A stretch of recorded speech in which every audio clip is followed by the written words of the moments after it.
Two and a Half Chicks is back today, and in this episode, we take a journey into the heart of creativity and artistry with our special guest, Gina.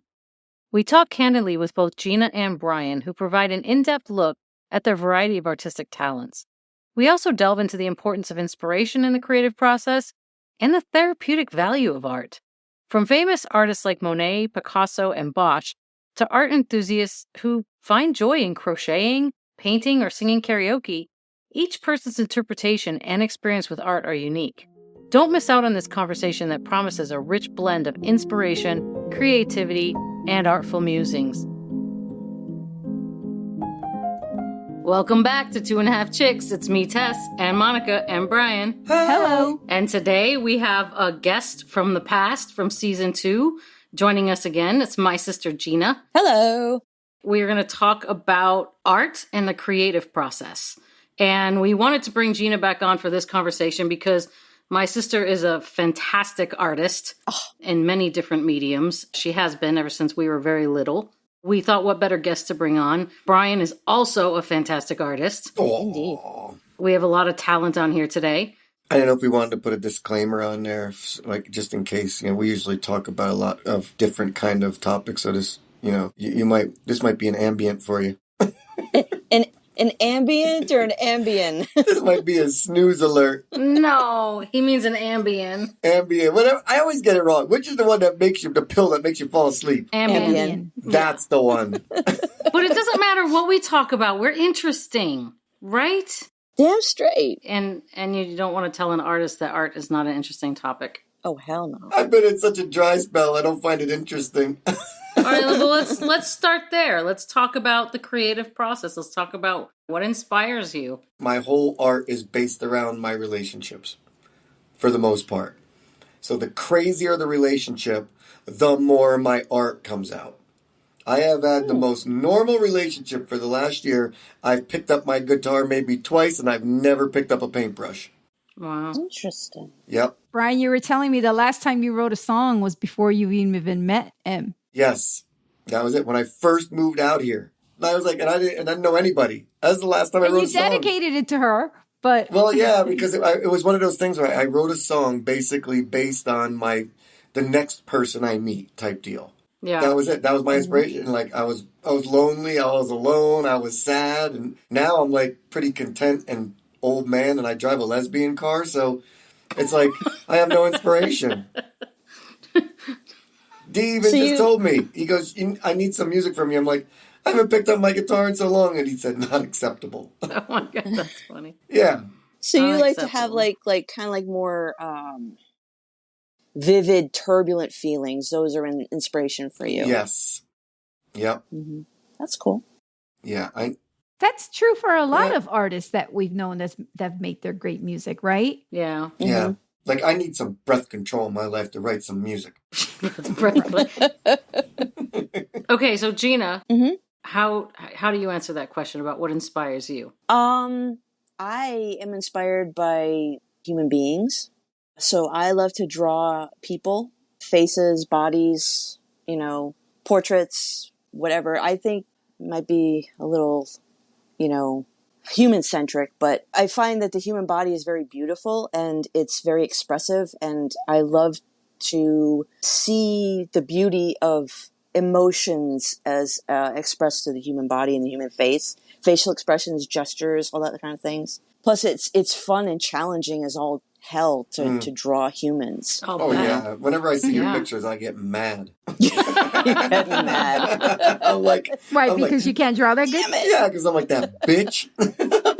I can't draw like that. A little jealousy. Yeah, Brian, but you can at least draw somewhat, Brian. I can't even draw a stick figure. Your stick figures probably look Monica, amazing. Here's my sister's work. Oh yeah, one of them. Oh my God. That's what I mean. Beautiful. We got to post it on our site so people can see it.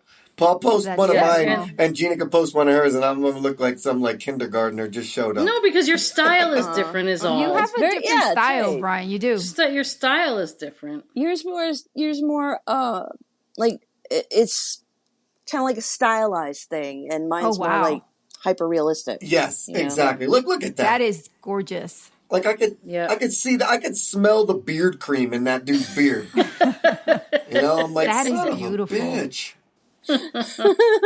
Yeah, those are the ones I can get to quickly. But yeah, just to give Monica an idea. Yeah. Wow. So yeah, Have you ever had a gallery showing? Like, you know how like you see on the TV shows, like, oh, I'm being shown at so and so museum. Yeah, I've been in a couple of group shows. Okay. A couple in Venice, California, one in Glendale, California, and then some in Boston. Okay. After I moved here to New England. Mm-hmm. But no solo shows, because I don't have a lot of. You're supposed to have like at least 20 pieces to have like a solo show, Mm-hmm. and I just don't have enough. I have a lot of old stuff, but Mm-hmm. nothing like current that I want to express what I want to express. Okay. So, but I'm not sure if I want to go in that direction anyway, because right now, here's the thing. I recently was diagnosed with ADHD. Okay. Recently? Yes, recently. Like really recently? November of 2022. Wow. Okay. Okay. So less than a year.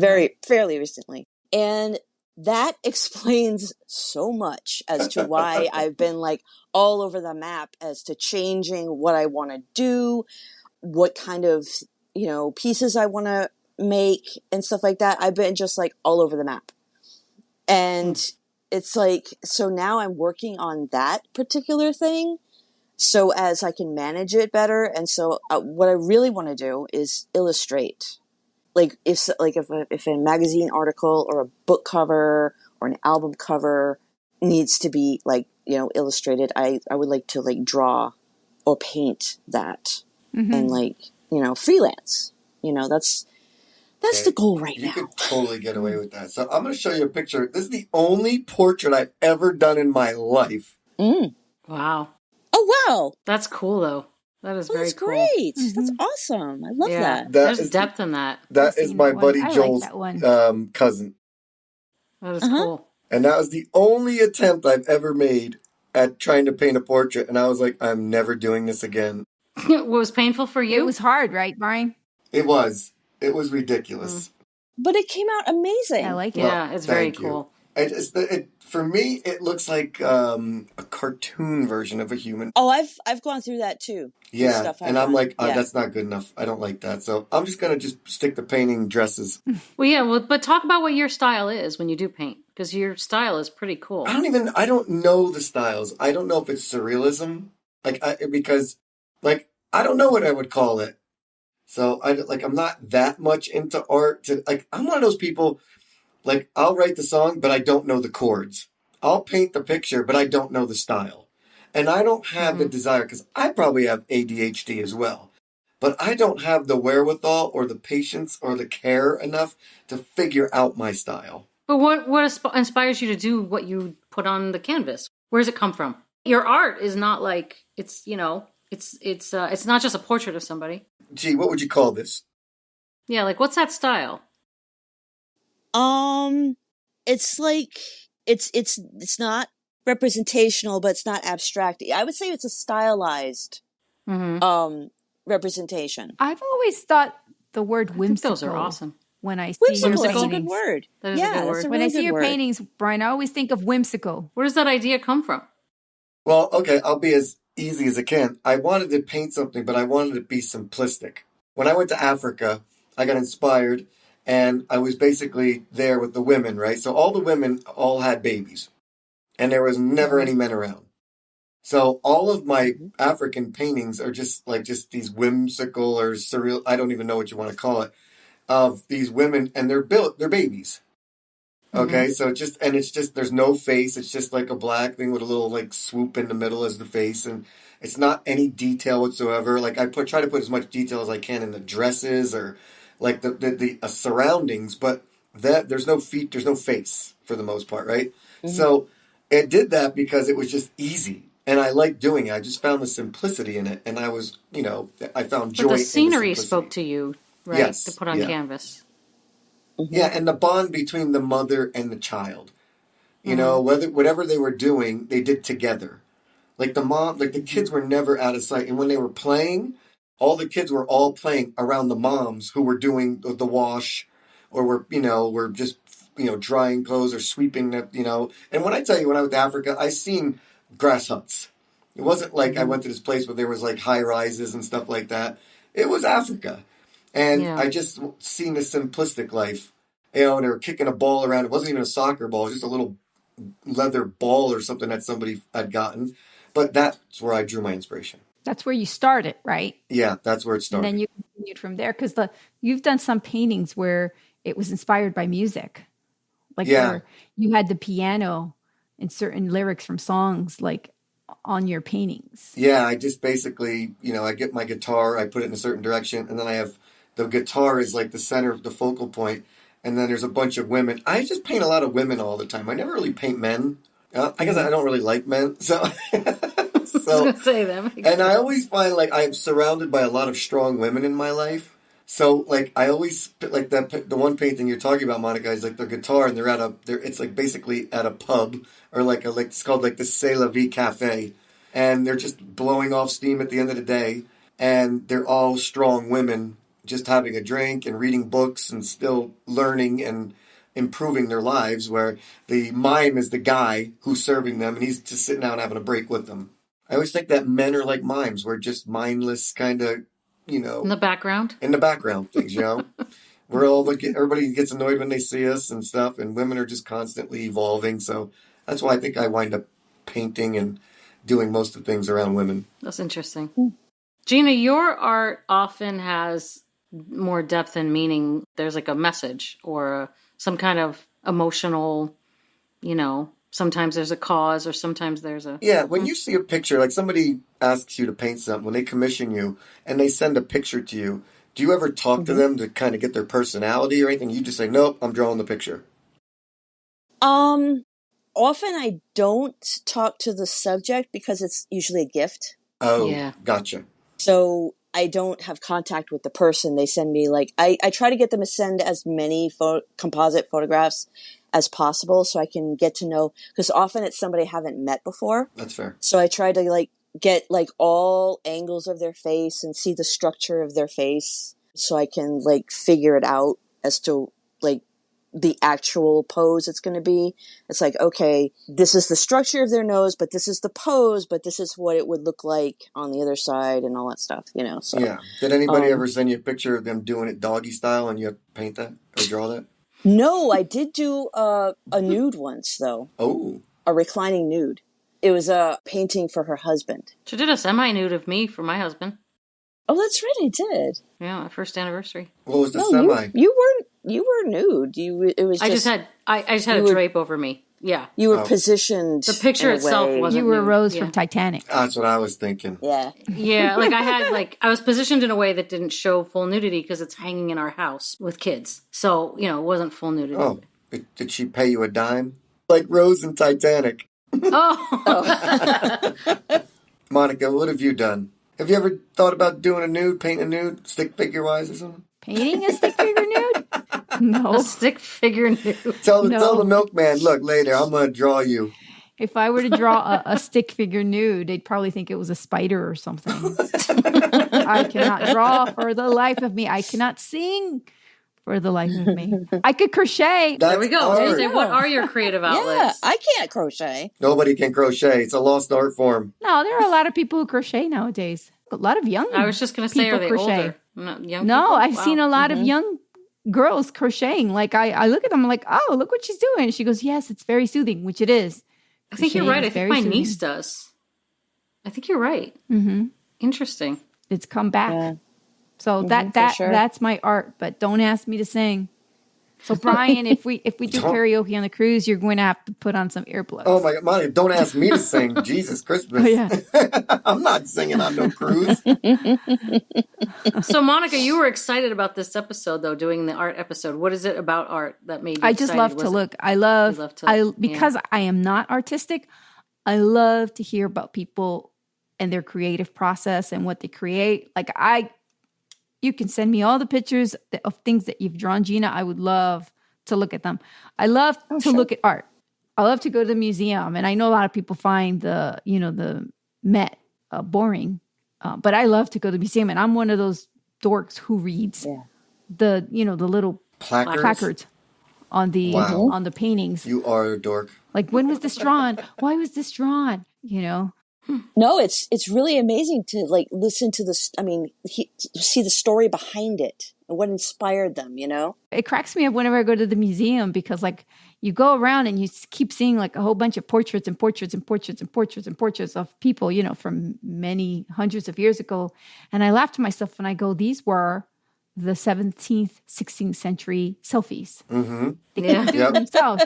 Nowadays you see those kids in the bathroom taking pictures of themselves in the bathroom, right? Those portraits were that. Well, it's funny that you say that, because I said to one of M's friends one time, she's a Chinese girl, and I said, hey, do all white people look the same to you? She said, pretty much. So when you go into those museums, I can see why she says that, because all those paintings look exactly the same to me. They all look the same. They all have the same bodies, They are very the same similar. faces. Everything looks the same. They are very similar. Well, I mean, most of the time it was in Europe that they would paint it. So, well, but one of the things that's so cool about art, though, is that when you look at, like, even if it looks all the same, when you look at art, everyone sees it a little bit differently, right? Yeah. Mm-hmm. I think that's my favorite thing about art. If you were going to say it, it's subjective, right? It is. So when you show me a Picasso, I'm like, oh my God, I wouldn't wipe my ass with that thing. But the world thinks it's worth millions and millions, right? I've never liked Picassos. I actually like paintings that project sadness or lots of emotions. Like, I've always felt Monet paintings, the way he drew it, like when he draws the bridge, it just feels so nostalgic and beautiful and like lonely. I agree. But Monica, could you imagine, though, if somebody painted that same painting today, everybody would be like, that's fucking ugly. No, that's not true. I don't know about that. I don't know. I think art was very subjective to the point where there was no TV back then, so you had to look at these paintings. Well, also, Impressionism was like a breaking away from like the realism of the time. Like the salon, the French salons were like heavy on realism. And Impressionism was like a groundbreaking technique because it's just like a bunch of dots. It doesn't look like anything when you're close up, but you stand back, it's just like, oh my God, there's a haystack. You know what I mean? Right, but that's my point. It's a haystack. It's like, damn. Yeah. Not exciting to us. Yes. No, I think the way the colors, I don't know. Maybe like you said, Brian, it's subjective. Well, when I see Monet paintings, I think they're so sad and so lonely. I always feel loneliness when I see Monet paintings. Yeah, that's fair. And it gives you an emotion, which is unbelievable. Like, see, for me, Hieronymus Bosch, those paintings that he does are so bizarro and crazy. And I'm like, now that's art. When you got an egg with a dick sticking out of its ass and it's got a duck beak. I was just going to ask what the art was for that artist. It's the craziest world. Like, I think there's one called The Garden of Good and Evil. It was just one of my favorite triptychs or paintings ever.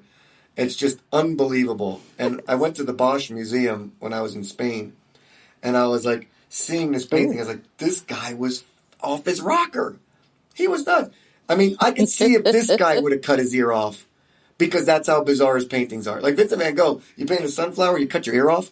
What the fuck? But Bosch, I'm like, Jesus Christmas, that dude's off his rocker. Well, maybe Bosch was getting it all out of his system. Van Gogh was just like, he had a lot of mental illness. Yeah. And so it just like, I think he was trying to hang on to like the beauty in the world. And so he did like I think that's where the texture comes from. It's like he's trying to like get the intensity of his emotions out through gesture. Yeah. And, Well, I was going to ask, like, when you look at paintings where the subject is not 100% clear, like more abstract, I mean, do you think you feel the emotions? Does the emotion come through that the artist was feeling when they painted it? When you look at that, like Monica was saying, Monet is so emotional, right? And I was like, or sad?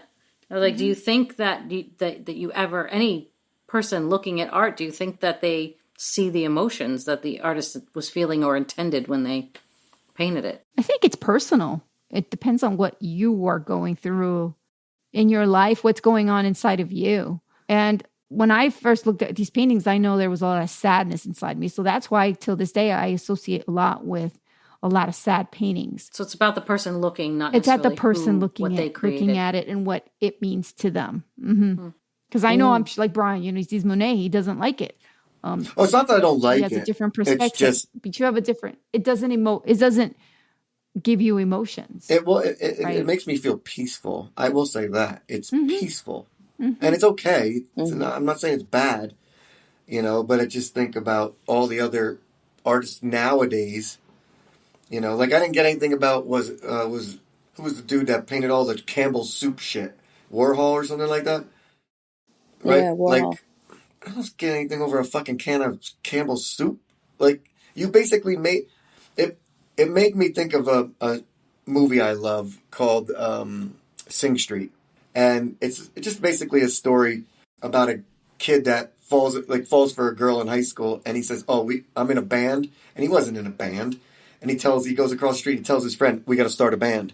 But what his brother tells him, right? I love that movie. Yes, and what his brother tells him is, you're trying to find, win the girl's heart by using somebody else's art.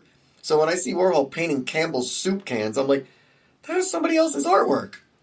And you're painting it over and over again. People think this is great. I'm like, no, it's not yours. I understand you could everybody steals a little bit from here and there, but that was blatant. Sometimes it's not about the subject so much as the perspective, right? That's fair. It's all about the perspective. Yeah.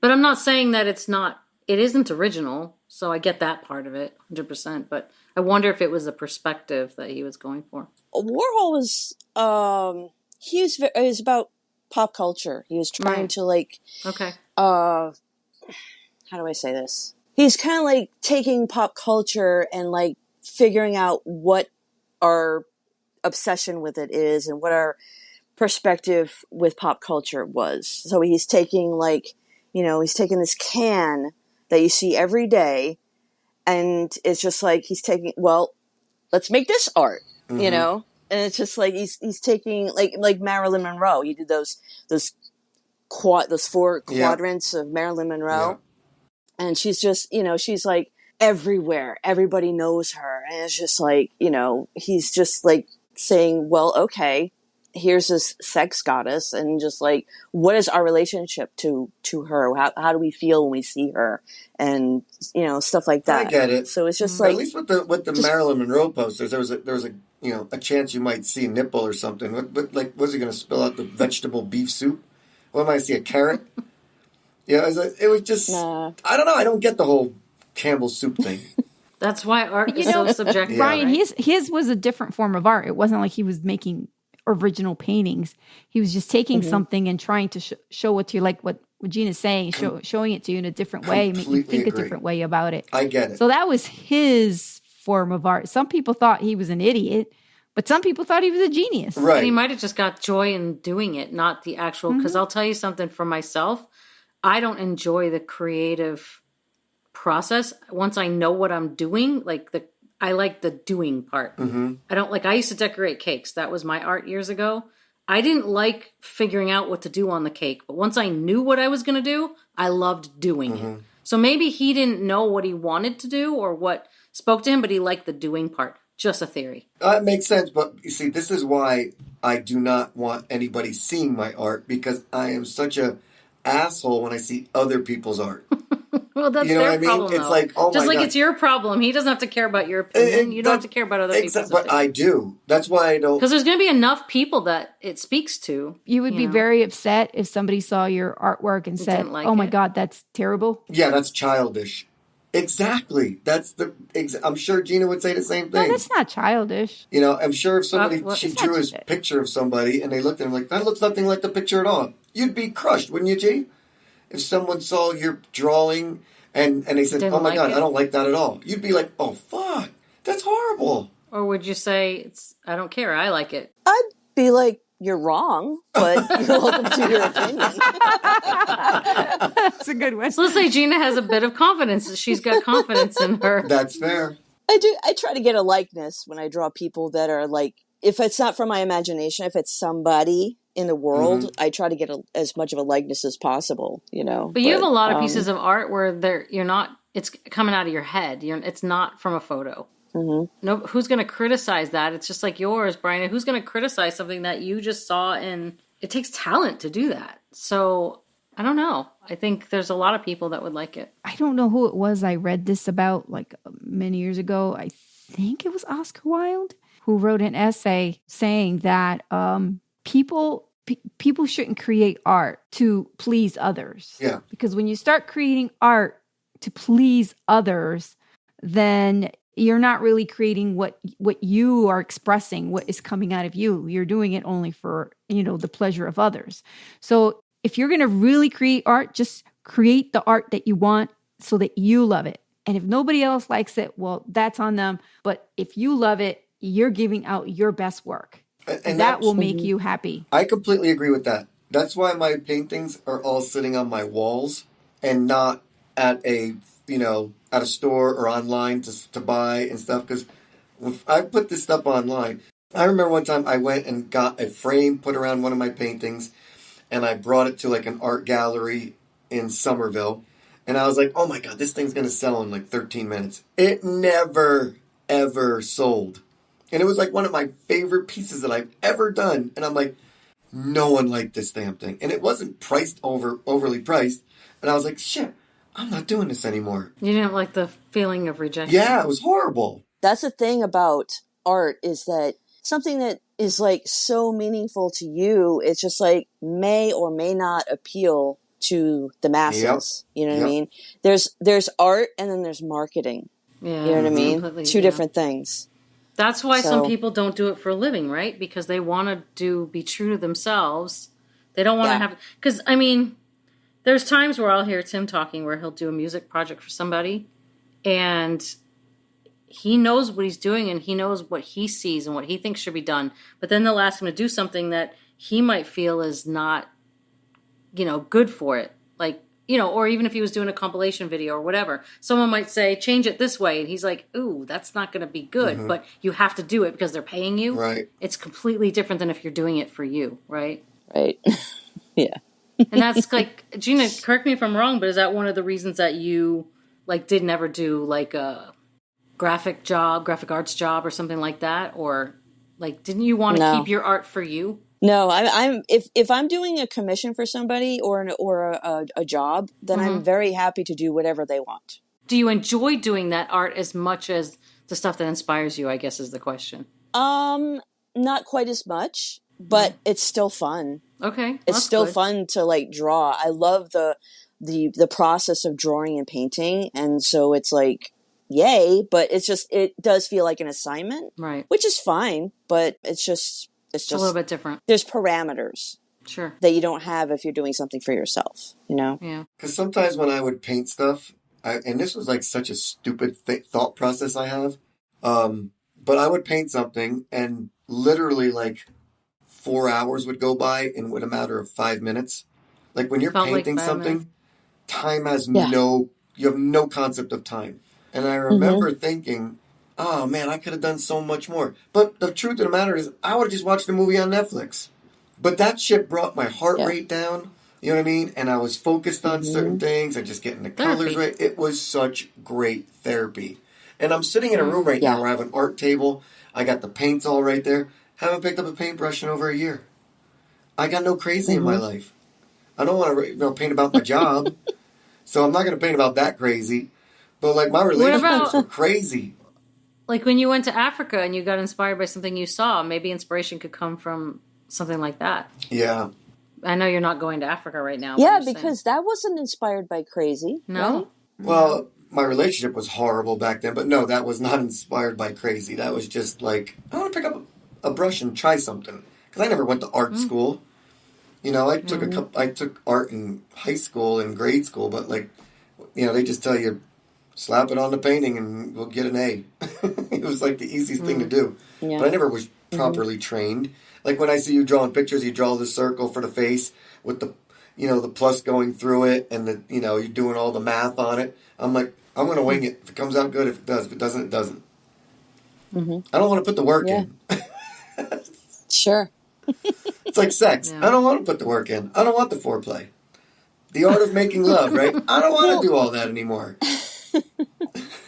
The blocking is like the least fun part. You are so right. It's like the details. It's like getting the shading in there, Yes. the little details. That's the fun part. Yes. And you get lost in it, right? You get lost in time. You do. You're in flow. You are. You're in flow. But I've had writers / painters block for over a year now, and it's disturbing. I get mad at myself, and the more you try to come out of it, the less you create. So I'm suffering through that right now. I need to start crocheting. You need to tell M to start acting batshit crazy. No, I don't think she has it in her. That can. I know. Brian, that can be your kink. Em will act crazy and throw stuff and break stuff, and then you can paint. Yep, I'll try it. Honestly, if M starts throwing stuff and yelling stuff and going crazy, Brian will be like, "Come here, let's go to the room right now." Yeah. Well, first I would laugh hysterically because I would never. I hate to say it, but she gets so angry at me because even when she's yelling at me, I'm like, I'm so sorry. Hold on. Let me get past this. Can't take her seriously. And She's just too nice. Is that why? She just. We went to my company picnic. I know this is off topic, but we went to my company picnic, and her and the kid came, and one of these, this girl that works for me says, "Oh my God, I want to bottle your girlfriend's smile and sell it to the world because it's fucking amazing." And that's how she is all the time. So it's like when she gets mad about something, I'm like, that's just too funny, Let's ask Demetrius about his artistic style. And when you're doing your music and stuff like that, D, what do you go through? I legit don't think of anything. I don't have a goal in mind whenever I make music. I just go through sounds, and whatever sounds good, I build off that. Okay. But you need to create, right? It used to be that way. It's less disciplined now. What I hear Brian say, what he said, he's not inspired. You're not inspired by what you used to be inspired by. Right. You should try a different source of inspiration. Because I've done that with my sort of creativity, which is, all right, this is how I started, but you sort of move past that inspiration and you sort of do it for another reason now. That's actually took you fucking 38 minutes and 26 seconds to fucking tell me something that you could have told me, 20 minutes ago. It saved me a lot of stress and grief. I find art to be therapeutic when I do it, but my art isn't like your art. I don't create. I made picture frames. I color mandalas. I used to make cakes. It's that kind of stuff. You guys are boosting me up. Do you know how hard it is to make a fucking cake? Regardless, forget the decoration of the cake. Just making a good tasting cake is a crazy art form. Cooking. Yeah, that all of that is creating. Yeah. Definitely. Yeah. Making cakes was creative, 100%. Yeah. All of it. You take a pencil, you make a mark on a piece of paper, you take an orange and put it on a blue piece of paper. That's creating something. Oh, that's a good idea. I'll be doing that tonight, stealing that idea. You have an idea and you make it in physical reality. That is creating. Yeah, I guess so. Yeah. I mean, there's a reason it's called culinary arts, right? Right. There you go. Good job, Monica. Does anybody else get that thing when whatever your art form is, whether it's crocheting or cake making or drawing, when you see other people doing it, do you get that crazy inspiration? Yes. Well, I used to. Well, yeah. When it comes to the cake, baking and stuff, yeah, I did. That's what I mean. When you watch the baking shows, do you see that? Oh, yeah. What's her name? I forgot her name. She's supposed to be the cake queen. She was on the Gordon Ramsay shows all the time.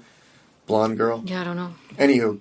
I'm not sure. She was like the queen of cakes. I don't know if somebody watches that and says, "Oh my God, now I want to bake." Because I know I'm watching those cooking shows even. And I'm like, now I want to cook something. Yeah, I watch American Idol and I'm like, I want to write a song now. It's inspiration, yeah. But absolutely. Yeah, I follow a lot of artists on Instagram just so I can see what they're doing and just like, ooh, what are they doing now? You know, and it's highly inspiring for me.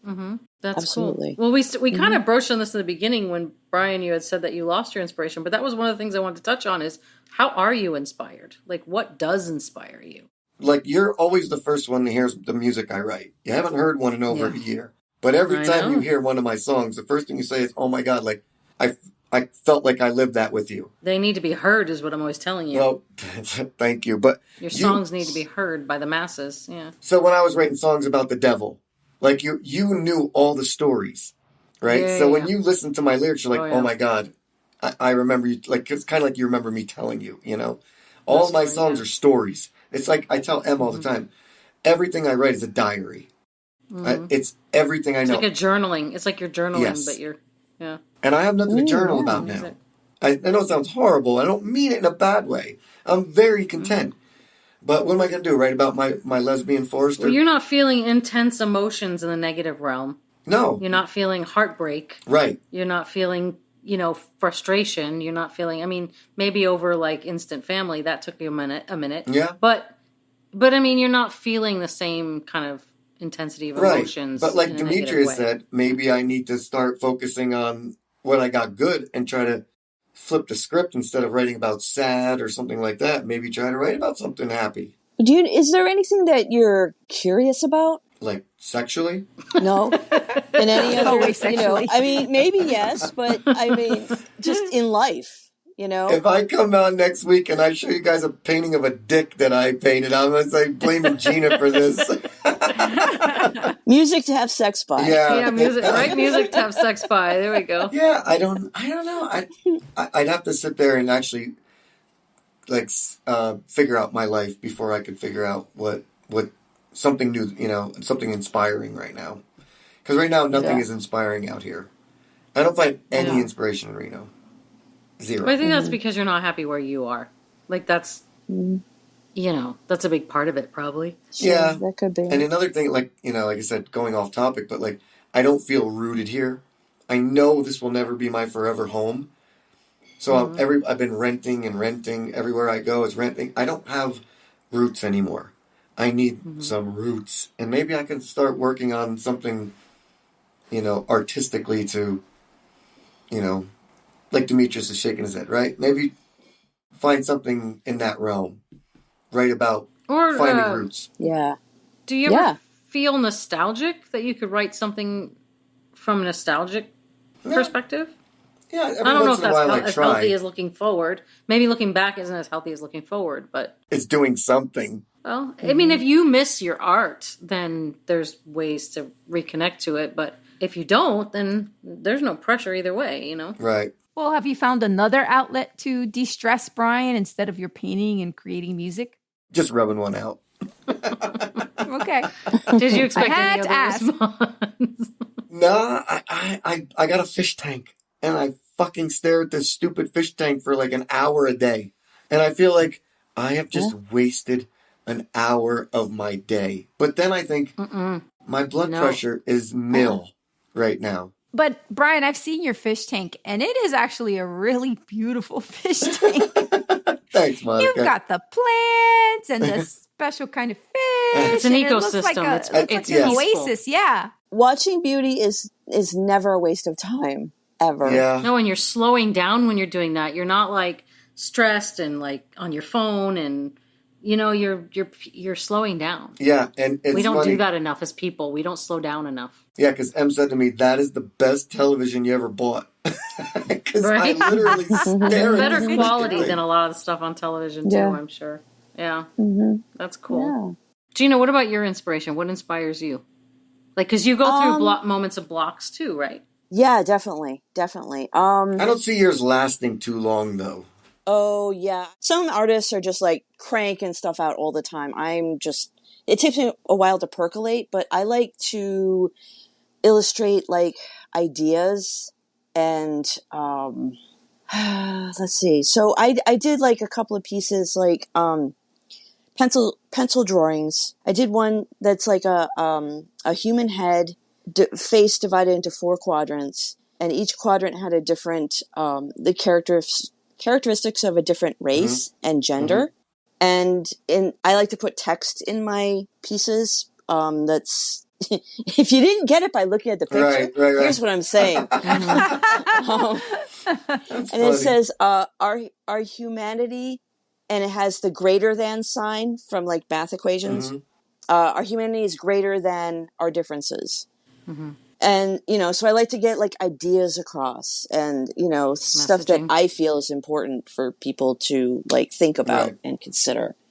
I used to do like stuff like carnivals and circuses and stuff like that, because I used to be into like, I don't want to say goth, but like,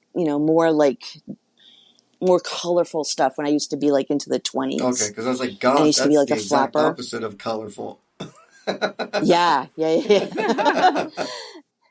But it's like when I moved here, it's just like that stuff just kind of faded away. It's just like, yeah, I'm not into that anymore. So now I'm just kind of like, I don't want to say social consciousness, but like definitely stuff, like, because I see what's going on in the world and I have like feelings about it. And I try to get those feelings out in my art. And I try to get people to think about stuff to like make them better people, That's fair. Make it a better world. Yeah. Was it Monica? Was it you and I just talking about this? Or I don't know, somebody I was just talking about. I'm like, I don't give a shit what happens to the world when I'm dead. That was you, Brian. Yes, it was me, that right? Was me. And it was you and me talking about that. Because I care because I have a grandbaby and I have kids. We're still young. And I care about what they are going to inherit. And you said, I don't give a shit. Yeah, I said, no, mind you, I don't, like I said, I don't throw stuff out the window. I don't litter. I'll separate the trash and everything. But if people want to act a certain way, that's their problem. I don't get involved. You won't even know. I won't even know. Maybe that's going to be my next art thing. Just flames, burn it to the ground. Yeah. Well, I have that painting that you made, Brian, you gave it to me because it was upside down. Oh, they mounted it upside down. Yeah, Lucifer. It was like Lucifer. Yes. Looking up at the sky. Yeah. Yeah, that's the one I painted. Yeah, look at this. That's just crazy. Oh, is that Gina's? Oh, that's it. Yeah. Can't see the words though. The words are down there. But it's still beautiful. That's lighting. Nice. Yeah. I love that. For our listeners, Gina's website is sparkingthemuse.com. Do you sell prints? I do. Okay. Yeah, I have a store on my website. There's some I gotta like do some like tinkering on it, but I have like the galleries, and then I have you know what? I think I got rid of the digital portfolio because I want to work on that. But I have the galleries, and then I have the store. So some but not all things are available in the store. See, not everything is a face either. See, Monica. Oh yeah. Sometimes it's a hand. I love that. Do you sell the originals or just sell the prints? Usually it's the prints, because they're just easier to not manufacture, but they're easier to get into production, so to speak. And I can sell multiple ones of them. Do you like sell it, like when somebody buys something, do you go, and I'm asking for myself even too, so like when you go on this web, do you ship it yourself, or does this company go and do all that for you? No, I ship it myself. Okay. So you get all the prints done, like you have a pile of prints in your house, and if somebody orders one, you ship it out. Okay. Yeah. See, that's just me. That's just a lot of work. That's what I want to do. That is what I want to do. It's like, because I used to figure model I did it for like 6 years full time. I loved like doing a different thing every single day. And like I helped inspire other artists. And in universities, I helped the teacher, like the professors, get instruction across to the students. And, I really enjoyed doing that. And it was not being, in an office all day long, doing the same thing. It's like doing different things every day. And I thrive on that. So that's why I want to be a freelancer and I want to do my art. That's so cool. What I meant was like, I don't want to have to sell anything. I wouldn't mind getting the prints ready, because I know there's websites out there where if you download your images, they'll put them up on their website, they'll sell them, they'll take a big part of your commission and everything and send you the pennies that are left. But I'm like, the pennies are a lot more than doing nothing.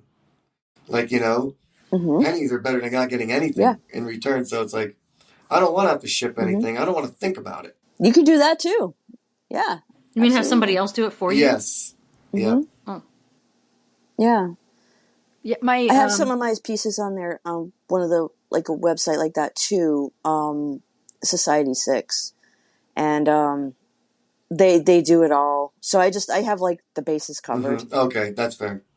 Luckily for them, my sons did not inherit my non-artistic genes. They're actually both very creative. They have different ways of creating their art, but they're still very creative. And my one son, he's a computer science major, so he is artistic in a drawing tablet, not painting. And I found out that he was selling some of his work, which he doesn't like me to see. I don't know what he's selling, but he said that one of the things he does is he does requests of D&D artwork for people online, because he's into D&D, Dungeons and Dragons. Oh yeah. So he does like artwork or brings to life people's characters from Dungeons and Dragons. Is brilliant. And then my other son is more like you, Gina. He draws like, pictures of stuff, of real life things. But I have learned to ask them for anytime I need help with any kind of decoration, any kind of coloring, because I have like the worst taste. I'll buy something and I bring it in and I'm like, look, I bought these lamps. And they both look at it like, that's not going to go with this house, Mom. I'm like, okay. So it was funny. I bought these lamps and I brought them in. And they said, Mom, those lamps don't go with our house. So for Christmas, they gave me lamps that they both agreed would go with the house. And they look really great too. Oh, that's so funny. I have like the worst taste. But you're an engineer, Monica. I am an engineer. There you go. That's why I can do crochet, because crochet is all about the counting. It's all about the different, stitches, 2, 3 stitches, 1 stitch. That's why it's so easy. That's awesome. Well, Tess, you got anything else? Yeah, I mean, there's so many things that fall under the heading of creative. I mean, gardening is creative. As we said, cooking is creative. Interior design, like you mentioned. Yeah. Fashion. Creative. Yeah, is creative. That's true. Yeah. That's true. So many things. Yeah, and that's what makes it so much fun, is that everybody's interested in different things, and even within the same, genre, let's say, there's different subgenres. It's like, oh, you're doing a painting this way, I'm doing it like this, and oh my God, that is so cool, and it's just it's something for everybody, and that's what I love about art, So many people appreciate what other people can do, which they can't do themselves. That which they can't do themselves. I don't know, for some reason, like, ever since I was a little kid, I was obsessed with the performing arts. Like, I just sit and watch the show Fame all the time on TV, and I liked the performing arts, whether it was singing, dancing, acting. I just liked the performing arts. And I don't know, like, I felt like, why am I obsessed with this when I don't even have the talent? Like, I'm not a dancer, I'm not a musician, I'm not a, but I was always obsessed with it. So that makes sense, because Monica, that's why we watch those teenage shows on Netflix. We're not teenagers anymore, so it's nice to look back on that whole life we had. You can just appreciate the talent that somebody else has. That's I always appreciate talent I don't have. So Tess, if you had it to do over again, would you learn to do that or train to do that? Is that something you would have been interested in doing yourself? I don't have the skill to dance. Like, whenever I tried to learn to dance, it wasn't natural for me at all. Singing isn't natural for me at all. The performing arts are not natural for me at all. When I try, I have to work 10 times harder than somebody else that has the natural ability. So I guess if I had it to do all over again, I don't know. Because I don't... you can have anything you want if you try hard enough, right? But there are schools of thought that like that, yes. But I also think, like, for me, I always felt like, well, if I don't have the natural ability and I'm going to have to like claw and scrape and work really hard to even be in, it just never seemed worth it to me, I guess. Or I didn't have the confidence, one or the other. I'm not sure. It could be a confidence thing. But yeah, I don't know. I was obsessed with it. Thought maybe in a past life I was in the performing arts. I've always thought that if I could do something artistic, to me probably would be like learning an instrument. Because even though music is art, you know, there is a little bit more like, you know, the notes, and it's more mechanical. Not mechanical, but like you can, you know. Mathematical? Yeah, it's more mathematical. And I've always been more into like engineering stuff. So if I would go back, I'd do that. I'd learn an instrument. I'm really glad I did that for my sons, because my sons are actually pretty musical. Not like creating music, but they know music. Yeah, we have we have ukuleles around. We have guitars. I have a cello. We have all kinds of I have a drum kit. We have all kinds of musical instruments, because it's just like, it's a completely different art form than like the visual arts, you know? It's just like, oh, let's try this, you know? Sometimes we jam, you know, me and Martin.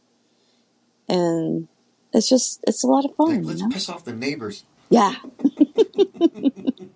Well, this has been a cool topic and a neat change. Yeah, Gigi, thanks for coming on. I appreciate it. Thank you for coming back on. Thank you. Yeah, thanks for having me. This was a lot of fun. We want to thank you for tuning into the show today.